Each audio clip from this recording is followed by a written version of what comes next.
Her skin sizzled where his gaze lingered, a forbidden electricity crackling in the sterile space between CEO and assistant. One explosive night, fueled by a passion that shattered his legendary control and her careful walls, that bound them in secrecy. He awoke with no memory, she awoke carrying his legacy. Now trapped in the gilded cage of his empire, Rosette Rivers guards a double life, flawless professional by day, keeper of a devastating secret by night. The powerful Derek Bertrand feels only a dangerous, inexplicable pull towards the woman whose very presence feels like a forgotten thunderstorm. Welcome, amazing viewers. I'm Morgan, thrilled you're here. If soul-stirring romance, life-altering connections, and the transformative power of unexpected love captivate you, you're in the perfect place. This unforgettable journey explores how one moment can rewrite destinies. Trust me, you'll want to experience every breathtaking moment until the very end. It's truly worth it. So, if you haven't yet, please subscribe, and let's dive deep into this extraordinary story together. Chapter 1. The chrome elevator doors slid open with a sigh, revealing the hushed, glacial expanse of the 60th floor, the apex of Bertrand Industries. Derek Bertrand stepped out, the polished black marble floor reflecting his silhouette like dark water.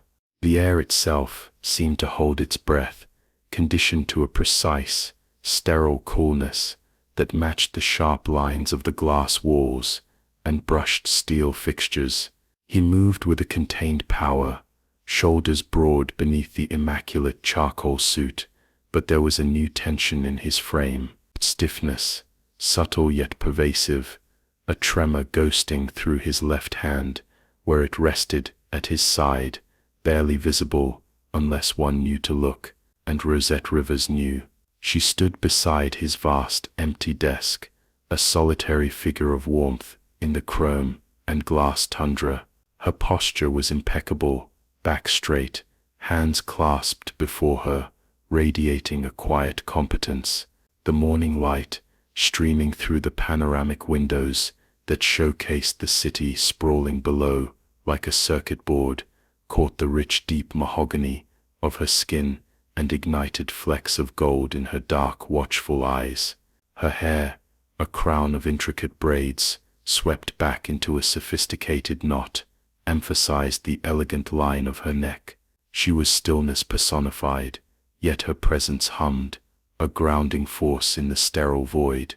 He didn't acknowledge her immediately. His ice-blue eyes, chips of Arctic flint, scanned the room, his domain.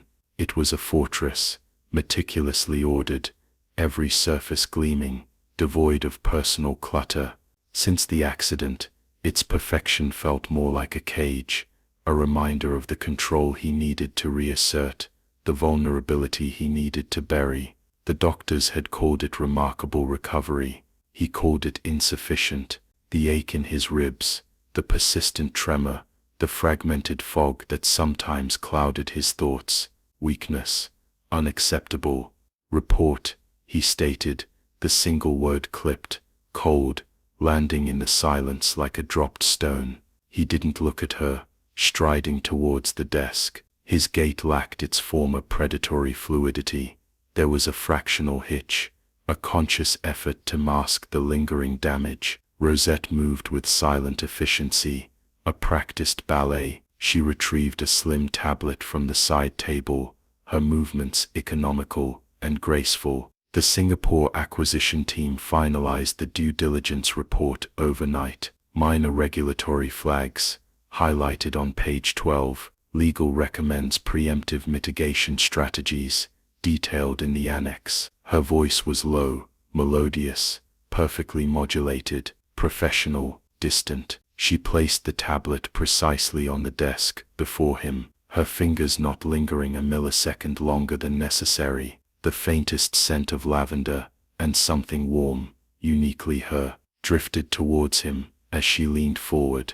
It was a scent that inexplicably pierced the antiseptic tang that still clung to him, a scent that momentarily short-circuited his focus. He frowned, a minute tightening around his eyes. Distraction. He grasped the tablet, his knuckles whitening slightly against the cool casing, a counterpoint to the tremor. Flags, he demanded, forcing his gaze onto the screen, not onto the delicate curve of her wrist, where it disappeared into her cream silk blouse. Primarily concerning local labor statutes, she replied, stepping back, reclaiming her neutral space. Standard oversight, easily addressed with the proposed adjustments. She paused, then added, her tone unchanged, your 10:30, with the sustainability board has been moved to 11:15. Dubois requested the delay due to a conflicting international call. He grunted, a non-committal sound. He hated delays,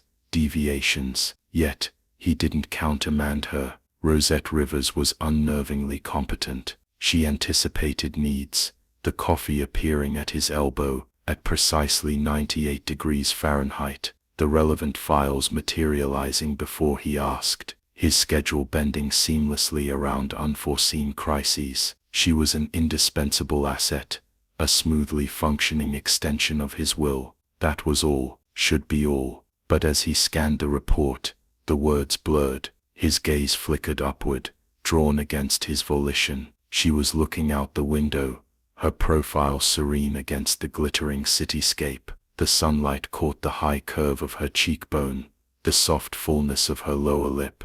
There was a quiet dignity in her stillness, a warmth that seemed to radiate outwards, challenging the room's inherent coldness. He noticed for the first time perhaps, the faint dusting of freckles across the bridge of her nose. Inconsequential detail, focus. He forced his eyes back to the tablet. Tell legal their recommendations are adequate.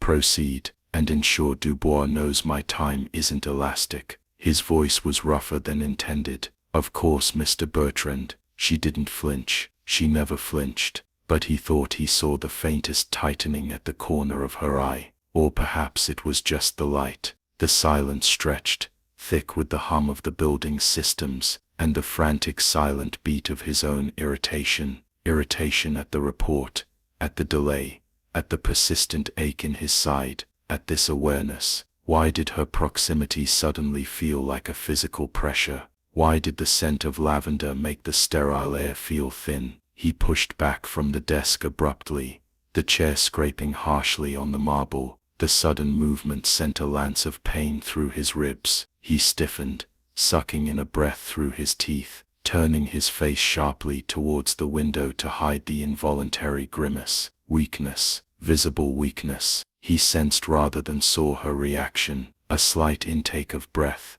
a microscopic shift in her posture. He didn't need to look to know her eyes were on him, that ancient calm momentarily fractured by concern, pity. The thought was a brand. He whirled, the movement stiff, his icy gaze pinning her. Is there something you require, Rosette? The question was a challenge, his voice dangerously low. Her eyes met his, wide, dark pools reflecting the window's light. For a heartbeat, she held his gaze, unflinching, and in that moment, Derek felt an unsettling jolt, a sensation like vertigo. There was something in her look, something profound and unreadable beneath the professional veneer. Not pity, something else, something that resonated deep within the fractured spaces of his own memory, a discordant note he couldn't place. Then as quickly as it appeared, it was veiled. Dubois, her lashes swept down, a faint flush rising on her cheeks. Nothing, Mr. Bertrand, she murmured, her voice steady, though the blush betrayed her. I merely wondered if the lighting was adequate. It seems harsh this morning. She gestured vaguely towards the recessed ceiling lights. He stared at her, a lie, a transparent deflection. But why? The flush deepened, staining her mahogany skin, a beautiful rose gold. It was arresting, disconcerting. He found himself momentarily speechless, caught between suspicion and an unwelcome flicker of something else entirely. He broke the gaze first, turning back to the city view, His jaw clenched. The lighting is functional, he bit out. Attend to the legal response. Immediately. She turned her heels, making soft, precise clicks on the marble as she retreated to her smaller adjoining office. Derek remained at the window, but the cityscape was a meaningless blur. His left hand trembled slightly. He shoved it deep into his pocket. Lavender. That blush. The look in her eyes. What was that look? It nagged at him. An itch beneath his skin. He dismissed it. Rivers was efficient, professional, attractive, objectively, but that was irrelevant. Desire was a complication. Distraction was failure. He had an empire to rebuild, control to reclaim. Whatever that fleeting sensation was, he would crush it, ruthlessly. The sterile expanse of the executive floor felt more oppressive as the day wore on. Derek moved through meetings like a force of nature, his questions sharp, his decisions swift, his demeanor icy. Yet beneath the surface, the tremor persisted, a constant humiliating reminder, and Rosette was a constant presence, a silent, efficient shadow. He summoned her to review the revised sustainability proposal. She entered, carrying a physical copy, a concession, he knew, to his preference for tangible documents when dealing with complex figures. She approached his desk, the scent of lavender preceding her, highlights on the projected carbon offset gains, she said, placing the document before him. Her finger, tipped with a neat clear polish, pointed to a graph. Significant improvement on the initial draft, particularly in Scope 3 emissions. The new logistics partner makes the difference. She leaned in slightly, her shoulder mere inches from his arm. Derek focused on the graph, on the neat red lines Rosette had drawn, but his peripheral vision registered the smooth line of her neck, the intricate pattern of her braids, the warmth radiating from her. The lavender scent intensified, mingling with the faint clean starch of her blouse. His own bergamot cologne, usually a shield, seemed thin in comparison. He shifted minutely away. Significant is subjective, Rivers, he said, his tone deliberately dismissive. He tapped a figure.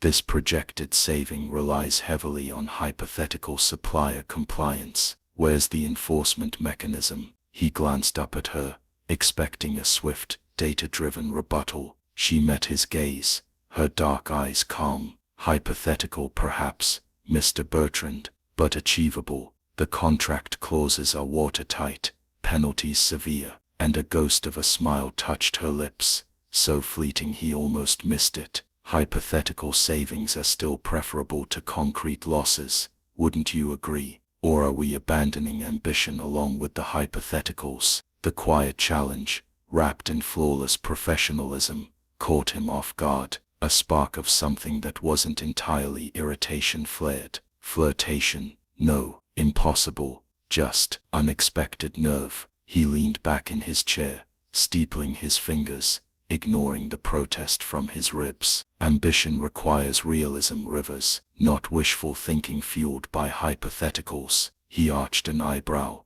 Unless you're suggesting my standards are pessimistic. Her gaze didn't waver. I'm suggesting, sir, that the enforcement mechanism is the severity of the penalties. It incentivizes realism very effectively. Pessimism might overlook the leverage inherent in the threat. She paused, then added softly, a lesson learned in many boardrooms, I believe.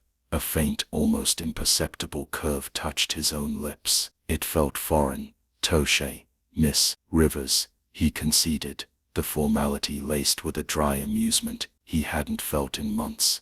Ensure the penalty clauses are indeed motivational. Proceed. He waved a hand, dismissing her, but his eyes followed her as she walked away, the subtle sway of her hips beneath the tailored skirt, an unwelcome point of focus. Leverage, threat, her words echoed, carrying an unintended resonance he couldn't place. The elevator ride down to the secure parking garage was its own special kind of torture. Just the two of them, enclosed in the mirrored box descending through the heart of the building. The silence was a physical thing, thick with unspoken tension and the hum of machinery. Derek stood rigidly near the control panel, staring straight ahead at his own reflection, the sharp planes of his face, the cool detachment in his ice-blue eyes. Rosette stood slightly behind him and to the side, a respectful distance maintained. He could see her reflection in the polished doors. Her gaze was lowered,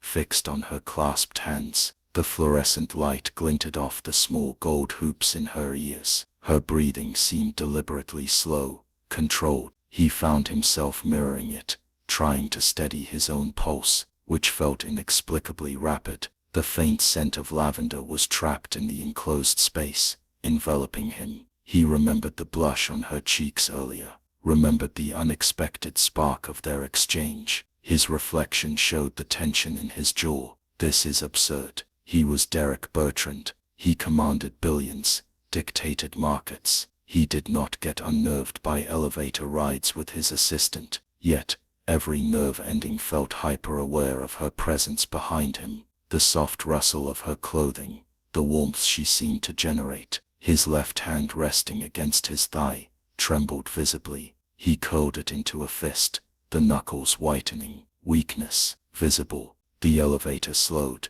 approaching the garage level. As it came to a smooth halt, Rosette shifted slightly, preparing to exit. Her movement brought her reflection closer to his in the door. Their eyes met in the polished surface, his icy blue, startled, hers dark, deep, holding that same unreadable intensity he'd glimpsed earlier. For a suspended second, the world narrowed to that reflected connection. He saw surprise flicker in her eyes, quickly masked, but also something else, a profound sadness, a recognition that chilled him more than his own reflection. The doors hissed open, breaking the spell. Cool, petrol-scented garage air rushed in. Rosette stepped out smoothly. "Good night, Mr.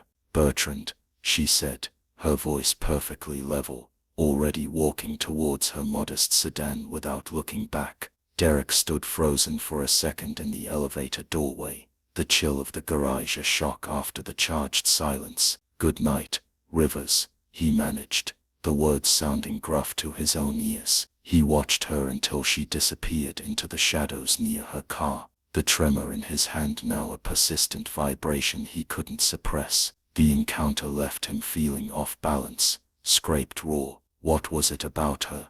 That look, it haunted him. It felt like a key to a door he couldn't find, lost somewhere in the fog of the accident. He walked towards his waiting town car, the echo of lavender clinging to him, a forbidden fragrance in the cold concrete void. The next morning, the sterile office felt subtly different. Derek noticed it immediately upon entering. The harsh clinical glare from the overhead lights was softened. He scanned the room, his gaze sharp. There, on the corner of his massive desk, replacing the stark white calla lilies that were delivered weekly, and which he ignored, stood a single orchid, not white, a deep velvety purple, almost black in the shadows, with a vibrant magenta throat. It was elegant, exotic, resilient looking. It sat in a simple cream ceramic pot. He stopped, staring at it. It was warm, entirely out of place, an intrusion. His first instinct was to summon Rosette and demand its removal. This wasn't part of the mandated aesthetic. It was personal. It was her. He didn't summon her. He approached the desk slowly, his gaze fixed on the flower. It seemed to pulse with quiet life in the rarefied air. He reached out, his finger hovering near one of the waxy petals, but didn't touch it. The faint, elusive scent of lavender seemed woven into the orchid's own delicate perfume. "Why?" He looked towards her office door. It was ajar. He could see her bent over her desk, the morning light catching the gold in her dark braids. She was utterly absorbed, radiating that quiet competence, that contained warmth. The orchid, he realized, was a piece of her world, a world of warmth and life, intruding upon his cold fortress. It was a silent rebellion, a statement. "I am here, I bring this." Instead of anger, a strange, unsettling feeling bloomed in his chest, a mixture of irritation and curiosity. He didn't remove the orchid. He sat down behind his desk, the vibrant purple bloom a persistent, unexpected focal point in his field of vision. It was a crack in the pristine ice of his control, and Derek Bertrand, for the first time in a long time, found himself staring at a crack, wondering not how to seal it, but what lay beneath. The tremor in his hand flared as he reached for his coffee, perfectly 98 degrees, placed precisely where he needed it. He didn't look at Rosette when she entered moments later with a stack of files, but the awareness of her, the scent of lavender mixed with orchid, the memory of her reflection in the elevator, and the profound unsettling look in her eyes, coiled tighter around him than any business deal gone wrong. The game had changed. He just didn't know the rules, or the stakes. The deep purple orchid, Rosette's silent rebellion, remained on the corner of Derek Bertrand's vast desk. Weeks bled into one another, marked by the relentless rhythm of high-stakes deals and the quiet, unnerving presence of his assistant. The orchid thrived, an absurd splash of velvety life against the chrome and glass. Derek found his gaze drifting to it during tense conference calls, its resilience a quiet reproach to his own brittle control. He never mentioned it, neither did Rosette, but its presence was a constant, subtle reminder of the crack she'd introduced into his meticulously ordered world. The awareness he'd fought so hard to suppress had become a persistent hum beneath his skin. It flared at the most inopportune moments. The soft rustle of her skirt as she crossed the office, the way sunlight gilded the fine hairs on her forearm when she reached for a file, the low cadence of her voice explaining complex financial structures. He'd catch the scent of lavender as she passed, and his focus would splinter, replaced by a sharp, unwelcome pang of something. Possessiveness. No. Concern. Ridiculous.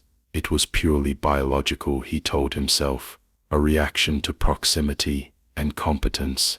Yet, the explanation rang hollow. She became more brusque, retreating further behind the fortress of his desk. His instructions were clipped, his expectations bordering on unreasonable. He summoned her constantly, needing the shift in the room's energy her presence brought, then immediately resenting the disruption. He watched her, hawk-like, cataloging minute changes. Her cheeks seemed subtly fuller, lending her striking features a new softness. Her lips looked different, riper, a distracting fullness he blamed on some new gloss. He noticed, too, a new layer of fatigue sometimes shadowing her eyes, though her efficiency never wavered. Stress, he diagnosed. The job was demanding. His demands were demanding. Rosette moved through her days wrapped in a cloak of agonizing vigilance. Every glance from Derek felt like a searchlight. Her body, blossoming with the secret she carried, was a ticking bomb beneath her impeccably tailored clothes. She'd taken to wearing slightly looser blouses, structured jackets left unbuttoned. The morning sickness had arrived with cruel unpredictability, a roiling tide she fought with clenched teeth and mint gum. One crisp Tuesday morning, the tide surged with terrifying force. She'd been reviewing export licenses, the sterile legal jargon blurring before her eyes. A wave of nausea, hot and sour, rose so violently, it stole her breath. She clamped a hand over her mouth, dropping the pen. The pristine, echoing expanse of the executive washroom down the hall beckoned like sanctuary. She fled Derek's office without a word, praying he was engrossed in his Hong Kong call. The cool marble of the vanity was a lifeline. She leaned over the sink, trembling, sweat beading on her forehead and upper lip, her reflection in the mirror pale and strained. She splashed icy water on her face, gasping, willing the world to stop spinning. Breathe, just breathe. He cannot know. The door hissed open. Derek Bertrand stood framed in the doorway, his ice-blue eyes sweeping the room, landing instantly on her hunched form. He'd come to wash his hands after a frustrating call, expecting emptiness. The sight of Rosette, vulnerable and trembling, Her usual composure shattered, struck him like a physical blow. A jolt of pure primal alarm surged through him, a sensation utterly alien, bypassing logic. He took an involuntary step forward. Rivers. His voice was sharper than intended, cutting through the sterile quiet. Rosette flinched, whipping her head around. Her eyes, wide with panic and the lingering misery of sickness, met his. The flush of exertion warred with her pallor. She straightened quickly, wiping her face with a trembling hand, attempting to pull the tattered shreds of professionalism around her. "Mr. Bertrand, apologies. I felt momentarily unwell." The concern that had flared morphed instantly into something colder, harder. Vulnerability, especially hers, exposed in his domain, was unacceptable. It mirrored his own weakness back at him. He saw the sheen of sweat, the tremor in her hand as she smoothed her blouse. A flicker of that unwelcome possessiveness resurfaced. The urge to what? Shield her. Absurd. His gaze hardened, becoming flinty. "Unwell as inefficient, Rivers," he stated,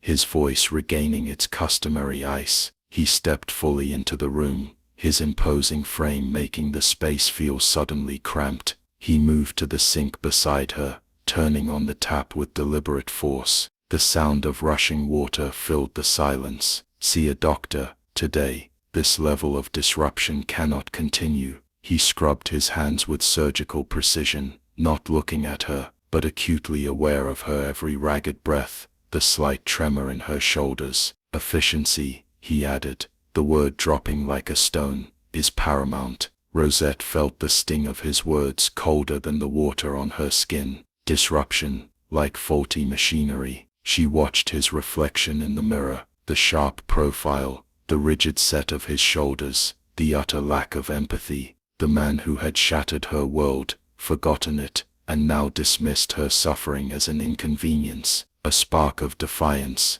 fueled by nausea and fear, ignited. She met his reflected gaze, her own dark eyes glinting with a sudden fierce light. "Of course, sir," she said, her voice surprisingly steady, though her knuckles were white where she gripped the marble edge. "My apologies for the inefficiency. Rest assured, I shall endeavor to schedule my disruptions more conveniently in the future, perhaps during my lunch hour." The words were perfectly polite, delivered with her usual calm cadence, but the edge beneath them was razor sharp.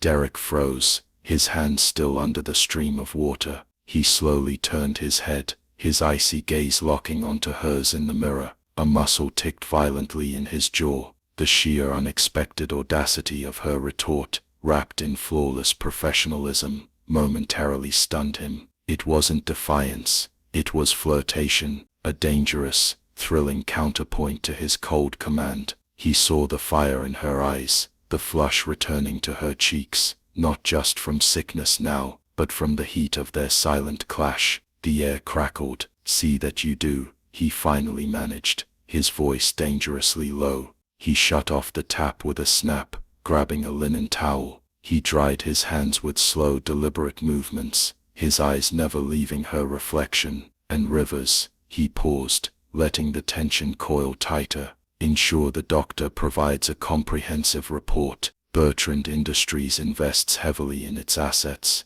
We require optimal functionality." The double entendre hung in the air, heavy and deliberate. Rosette held his gaze, refusing to look away. "Naturally, Mr. Bertrand, comprehensive oversight is a hallmark of your management style." She pushed away from the vanity, her posture regaining its innate dignity, despite the lingering weakness in her knees. "Will there be anything else, or may I proceed with scheduling this essential maintenance?" A flicker of something, grudging respect, irritated fascination, crossed Derek's face. He crumpled the towel, tossing it carelessly onto the counter. "Dismissed," he clipped, turning on his heel, and striding out, leaving the scent of bergamot and unresolved tension swirling in his wake. Rosette sagged against the cool marble once more, closing her eyes. The battle was joined, and the ground beneath her feet felt more treacherous than ever. The doctor confirmed what Rosette already knew. The life inside her was growing, strong and undeniable. The secret became a physical weight, a constant companion she carried alongside her tablet and planner. She moved through the glittering prison of the 60th floor, with heightened awareness, every glance from Derek a potential exposure. Her clothes were carefully chosen armor, but she felt the subtle rounding of her body beneath them, a betrayal she couldn't control. Derek, meanwhile, found his internal conflict deepening into a persistent ache. Rosette Rivers was no longer just an efficient assistant, she was an enigma wrapped in quiet strength and unexpected fire. Her composure in the face of his coldness intrigued him. The memory of her pale, sweating vulnerability in the washroom haunted him, juxtaposed with the fierce intelligence in her eyes during their barbed exchanges. He found himself inventing reasons to have her near. He'd call her in to clarify a minor point in a report, just to watch the way the light fell across her face as she read, to feel the subtle shift in the atmosphere when she entered the room. He noticed the new softness in her silhouette, the way her hands sometimes drifted unconsciously to rest low on her abdomen when she was deep in thought. The gesture struck him with an odd pang, a look of profound unguarded tenderness that would flicker across her face before the professional mask slid back into place. It was a vulnerability that called to something deep and buried within him, something that felt perilously like longing. Why her? The question became a relentless drumbeat. Why this gnawing, inconvenient hunger? Their interactions became a minefield of unspoken tension and veiled barbs, disguised as professional discourse. Reviewing a contentious contract clause with a stubborn supplier, Derek leaned back, steepling his fingers. They're demanding concessions that border on extortion. Rivers, your assessment. Rosette, standing beside his desk, scanned the document. It's aggressive, certainly, but consider clause 7.4, sir, the non-compete stipulation. It's unusually broad. Perhaps their bluster is masking insecurity. She met his gaze. Bullies often shout loudest when they fear losing leverage. Derek arched an eyebrow. A psychological analysis. Rivers, I pay you for legal acumen, not amateur profiling. A comprehensive strategy utilizes all available intelligence, Mr. Bertrand, she countered smoothly, a ghost of a smile touching her lips. Even the emotional kind, ignoring it, can be as costly as overlooking a decimal point. Wouldn't you agree? She tapped the offending clause. This screams fear of Bertrand innovation. We hold the better hand, we just need to play it calmly. Her eyes held a challenge. Unless you find calm inefficient. He held her gaze, a spark igniting in his own icy depths. Her quiet confidence, her ability to see beyond the numbers was maddeningly attractive. Calm is a luxury, Rivers, often mistaken for weakness. What we require is decisive pressure. Make them feel the disadvantage. He leaned forward slightly. Draft a counter-proposal. Strip clause 7.4 entirely. Add penalty clauses for any attempt to impede our parallel development. Make them uncomfortable. Rosette nodded, a gleam of approval in her eyes. Uncomfortable, sir. I believe the term you're looking for is motivated. She turned to leave, pausing at the door. Shall I ensure the penalties are sufficiently incentivizing? Derek watched her go, the sway of her hips beneath the tailored skirt, an unwelcome focal point. See that they are, Rivers, he murmured to the empty room, the echo of their verbal sparring clinging to him like her lavender scent. Motivated, incentivizing. Her words, laced with that subtle, knowing undertone, resonated far beyond the contract. The tension reached its first physical crescendo on a day thick with impending rain. The sky outside the panoramic windows was bruised purple and gray, mirroring the storm brewing within the office. Rosette was delivering a stack of urgent files. As she crossed the expanse of polished marble towards Derek's desk, the sole of her pump caught on an almost invisible seam. She stumbled, the files slipping from her grasp, scattering across the floor with a clatter. Instinct, faster than thought, propelled Derek forward. He caught her upper arm just as her balance faltered, his grip firm, steadying. The contact was electric. Her skin was warm and impossibly soft beneath the thin silk of her blouse. He felt the fine tremor running through her, the frantic hammering of her pulse against his fingers. Time seemed to freeze. He was close enough to see the startled dilation of her dark eyes, the faint scattering of freckles across her nose, the rapid flutter of her pulse at the base of her throat. The scent of lavender enveloped him, mixed with the ozone tang of the approaching storm. For a suspended, breathless moment, they were locked together. His world narrowed to the feel of her arm in his grasp, the warmth radiating from her, the dizzying proximity, the rigid control he wore like armor felt perilously thin. He saw a flicker of something raw and terrified in her eyes before it was swiftly masked. Then reality crashed back, the scattered files, his position, her position, the forbidden line crossed. He released her arm as if burned, a violent, almost recoiling motion. He stepped back sharply, putting cold distance between them. His face was a mask of stone, but his breathing was uneven. His left hand clenched into a fist at his side, the tremor now a visible vibration. Clumsiness is also inefficient, Rivers, he bit out, the words harsh to cover the turmoil inside. He bent, not to help her, but to snatch up the topmost file, his movements stiff with suppressed agitation. Gather these, and watch your step. He turned abruptly towards the window, presenting her with his rigid back, his shoulders taut with tension. The storm outside was breaking, fat raindrops beginning to streak the glass. Rosette knelt, her cheeks burning, her heart pounding against her ribs like a trapped bird. Her arm tingled where his fingers had gripped her. The heat of his touch seemed branded into her skin.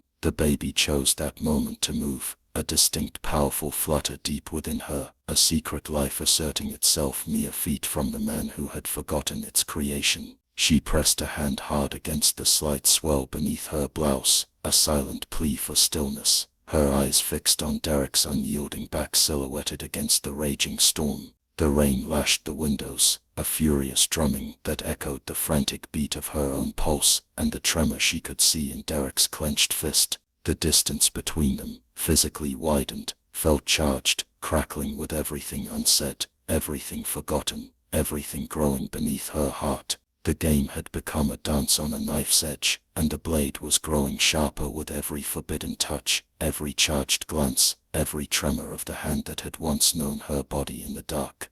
Chapter 2. The air on the 60th floor tasted of ozone and impending ruin. Outside the panoramic windows, bruised clouds pressed low against the city, promising a deluge. Inside Derek Bertrand's office, the pressure was of a different, more volatile kind. The deep purple orchid still bloomed defiantly on his desk, but today it seemed less a symbol of resilience and more a silent witness to a fraying sanity. Weeks had layered tension upon tension.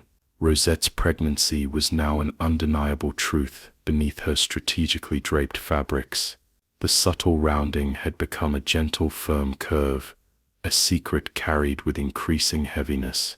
Derek's awareness had morphed into a constant, low-grade torment.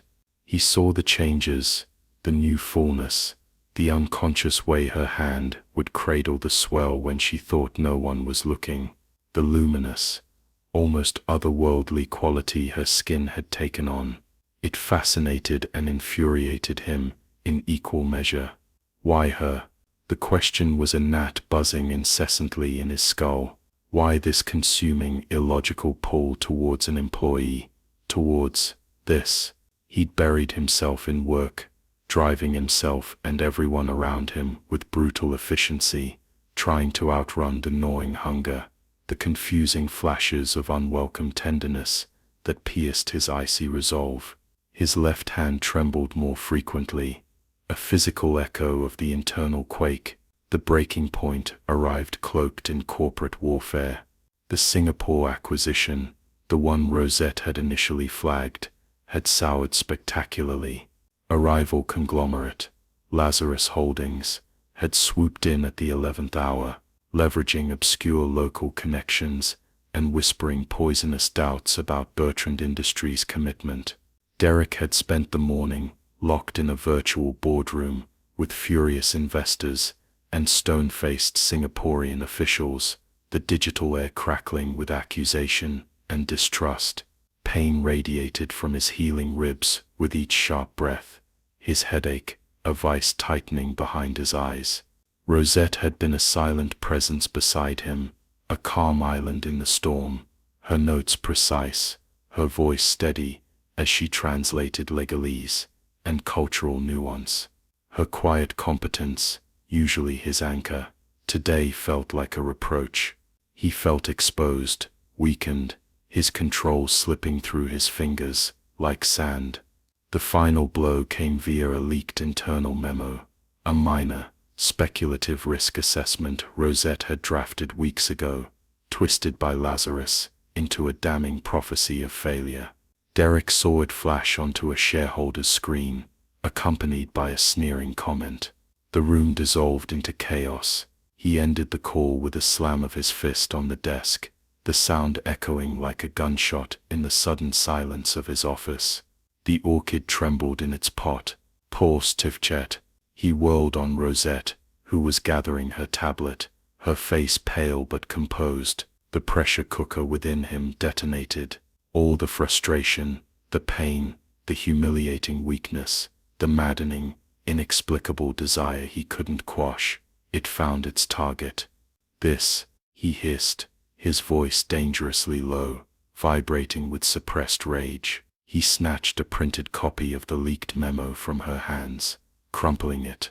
"This incompetence, Rivers, a speculative footnote, turned into a weapon. Did it never occur to you how this could be misinterpreted? Or were you too preoccupied with your distractions?" The last word was a lash, his ice-blue eyes raking over her with deliberate, cruel assessment, lingering on the swell beneath her blouse. It wasn't just about the memo. It was about the lavender scent that clouded his judgment, the warmth that distracted him, the life growing inside her that he couldn't understand, but felt drawn to with terrifying intensity. "Your efficiency," he spat, the word dripping with venom, "seems to be failing alongside your discretion." The words hung in the air, ugly and final. The professional veneer, the carefully maintained distance, shattered under their weight. Derek saw the impact hit Rosette like a physical blow. She flinched,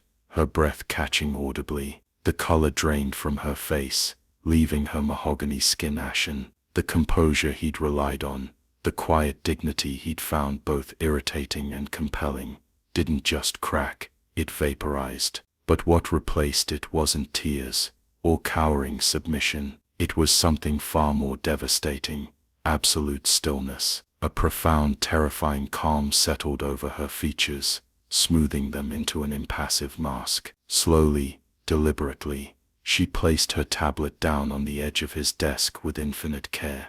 The soft click was deafening in the charged silence. Then she lifted her head. Her dark eyes, usually pools of calm or watchful intelligence, met his. What Derek saw there froze the breath in his lungs. Not anger, not fear, but a deep, ancient sorrow that seemed to hold the weight of galaxies. And beneath that sorrow, banked like white-hot coals, a fierce, protective fire, a mother lion's fury. It was a look that stripped him bare, that saw through the billionaire, the tycoon, the wounded man, right down to the fractured, forgotten core of him. It held accusation, yes, but also a profound, heartbreaking understanding of the pain he was in, the pain that had birthed this cruelty. His own rage faltered, shriveling under that devastating gaze. The controlled CEO vanished, leaving behind a man suddenly adrift, confronted by the abyss he'd just created.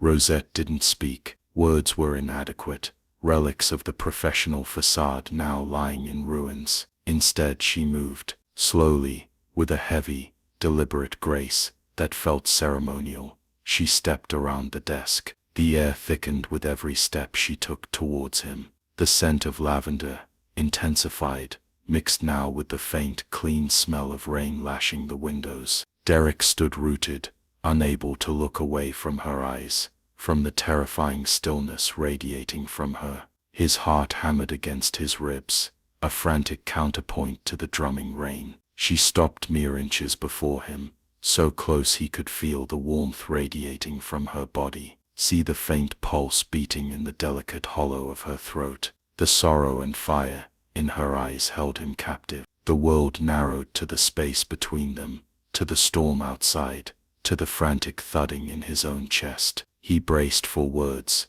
for recrimination, but none came.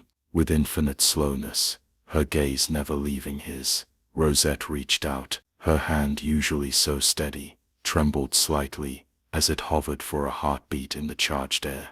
Then, with deliberate, irrevocable purpose, she took his left hand, the one that always trembled, the symbol of his damaged control. Her touch was warm, startlingly soft against his cooler skin. He flinched instinctively, a reflex born of isolation and suppressed sensation, but she held firm. Her fingers closed gently but unyieldingly around his wrist, guiding his hand downwards. Derek's breath hitched, a raw, involuntary sound. His mind screamed protest, a whirlwind of confusion and dread. What was she doing? This was madness, a violation.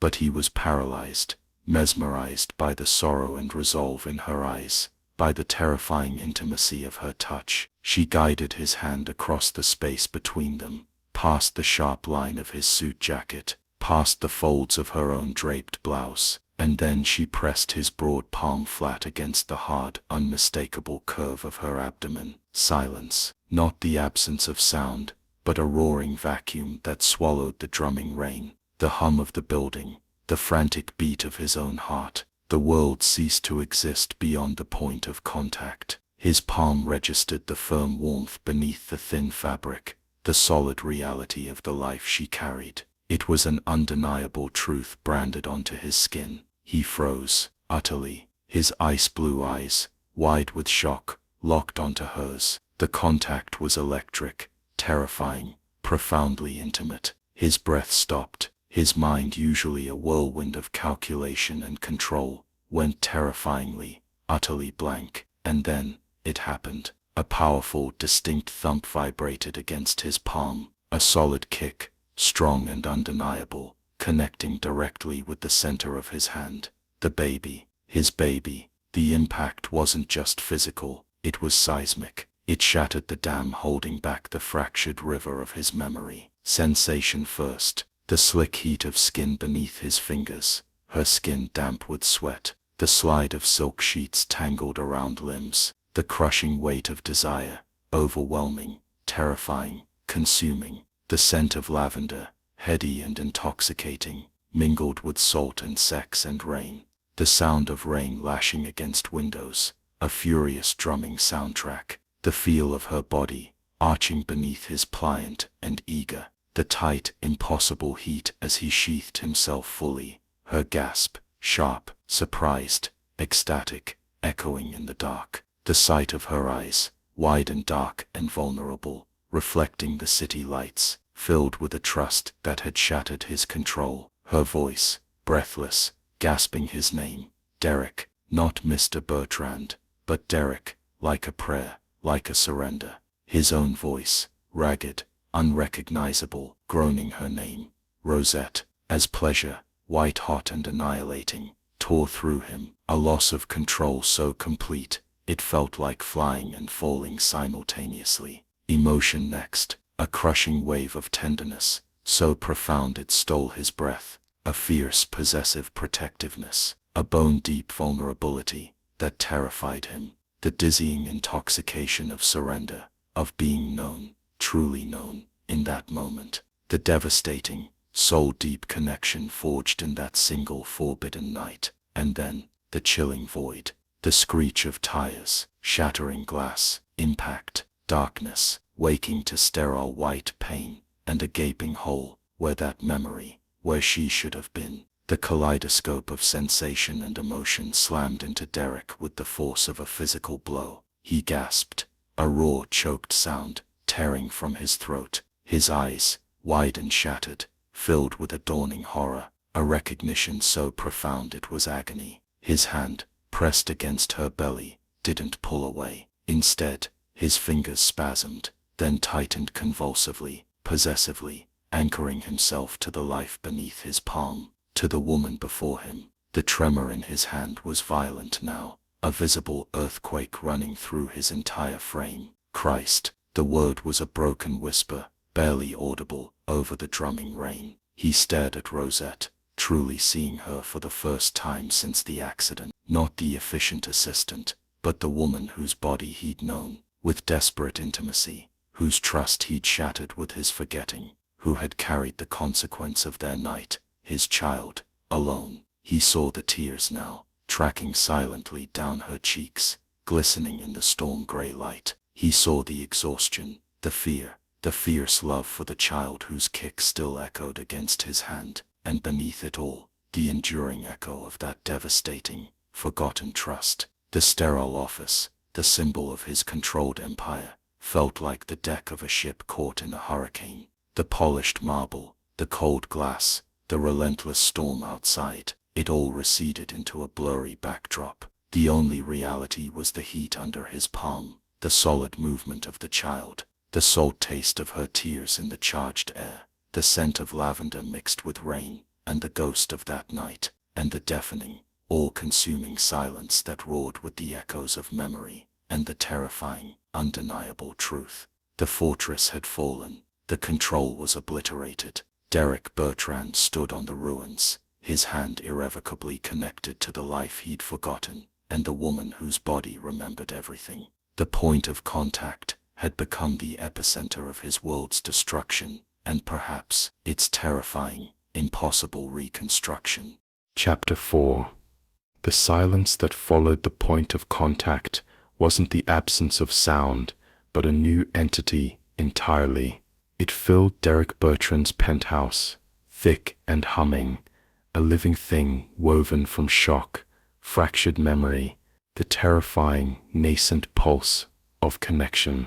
The storm had passed, leaving the city washed clean below the panoramic windows, but the tempest within had only just begun to reshape the landscape. Derek didn't get a neat, chronological reel of that night.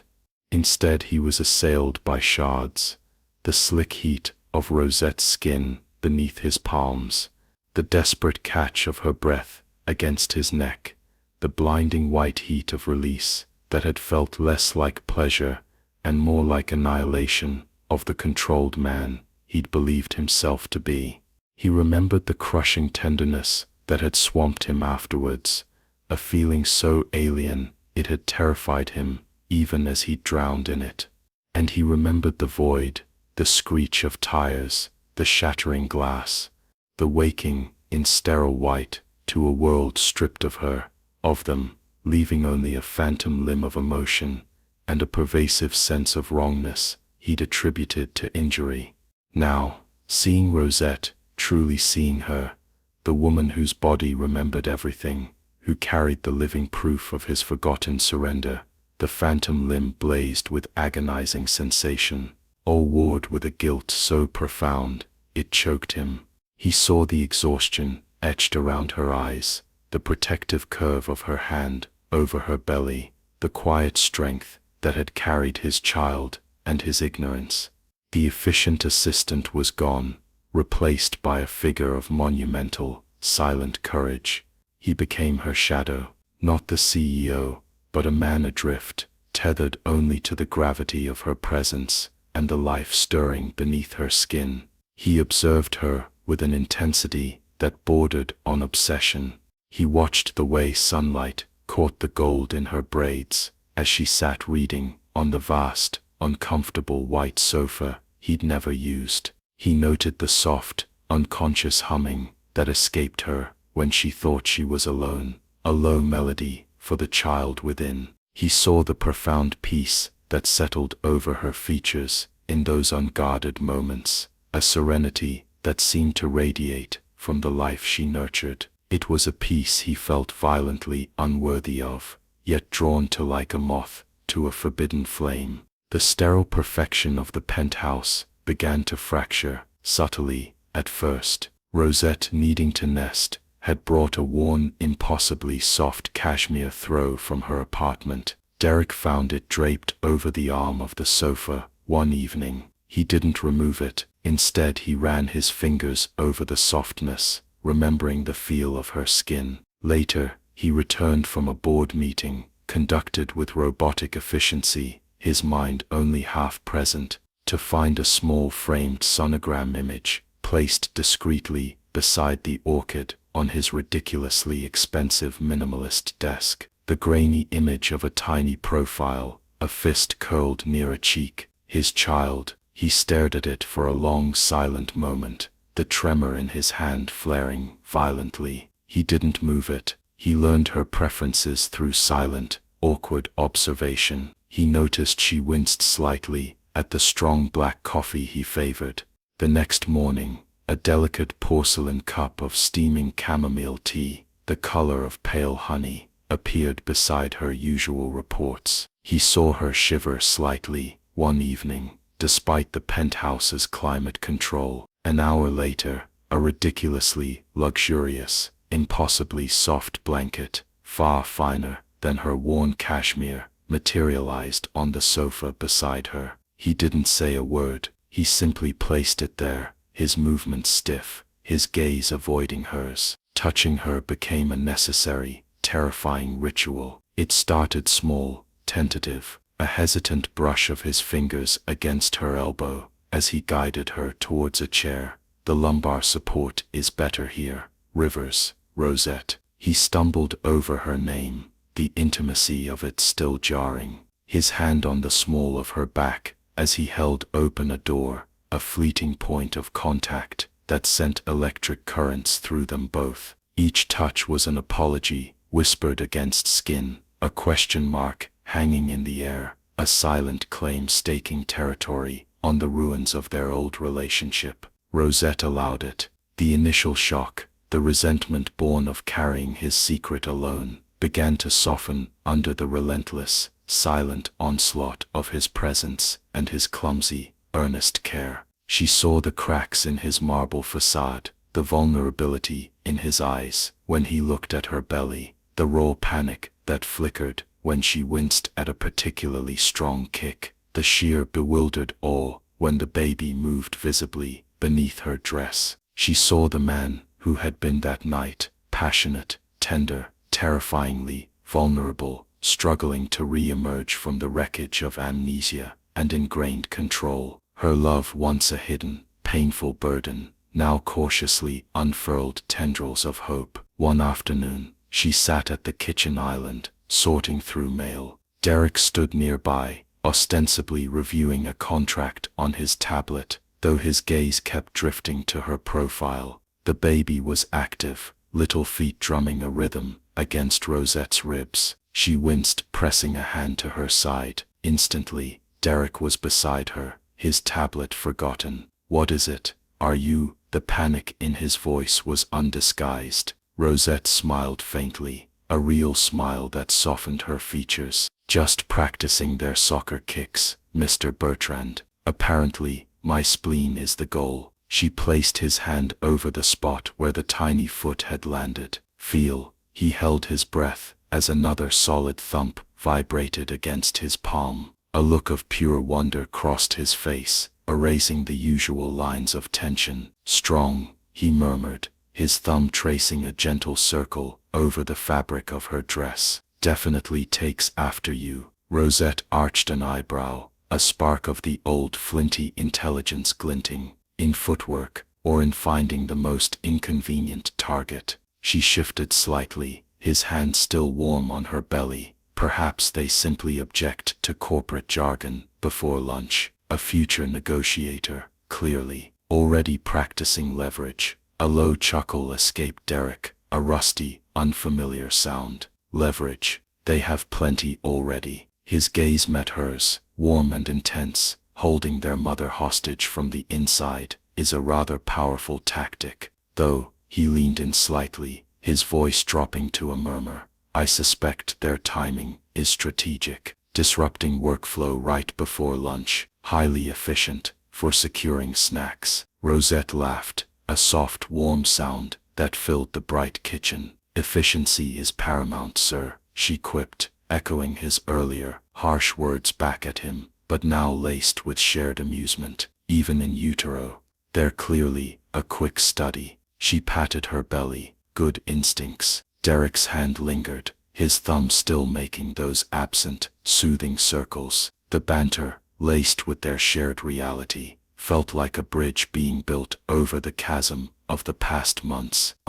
Dangerously quick, he agreed, his eyes holding hers. I might need to renegotiate my management strategy. Appeasement seems the only viable tactic. He gestured towards the fridge. Pickles and ice cream. Or is that just a myth wielded for leverage? Rosette mock glared. Careful, Mr. Bertrand. Mocking the hormonal demands of your future heir is poor negotiation practice. And yes, she added, a playful challenge in her eyes, the myth is real. Strawberry ice cream, with actual strawberry chunks. None of that synthetic nonsense your chef tries to pass off. He straightened, a genuine smile touching his lips. Strawberry chunks, duly noted. He moved towards the sleek industrial fridge, a man on a vital mission. Appeasement protocol initiated.